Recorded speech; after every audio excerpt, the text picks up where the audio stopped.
അപ്പോൾ നമുക്കിന്നൊന്ന് മസനഗുഡി കല്ലട്ടി ചുരം ഒന്ന് കണ്ടാലോ. 36 ഹെയർ പിന്നുള്ള മസനഗുഡി കല്ലട്ടി ചുരത്തിലേക്ക് നിങ്ങളെ ഞാൻ കൊണ്ടുപോകും. ഇന്ത്യയിലെ തമിഴ്നാട്ടിലെ നീലഗിരി ജില്ലയിലെ ഏറ്റവും അപകട സാധ്യതയുള്ള ഭാഗങ്ങളിലൊന്നാണ് കല്ലട്ടി ചുരം. 36 ഹെയർ പിന്നുകളുള്ള ഈ ചുരത്തിൻ്റെ വളവുകൾ കുത്തനെയുള്ളതാണ്.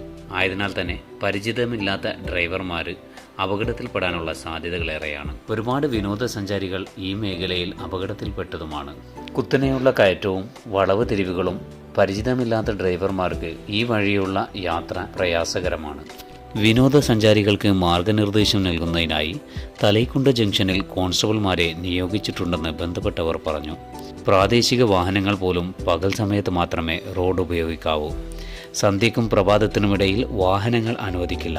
അപകടം പതിയിരിക്കുന്ന മസനഗുഡി കല്ലട്ടി ചുരത്തിലെ സഞ്ചാരികളുടെ ഒഴുക്ക് കുറയാത്തത് അവിടുത്തെ പ്രകൃതി വിസ്മയ കാഴ്ചകളും വന്യജീവികളുടെ സാന്നിധ്യവുമാണ്. Thank you for watching.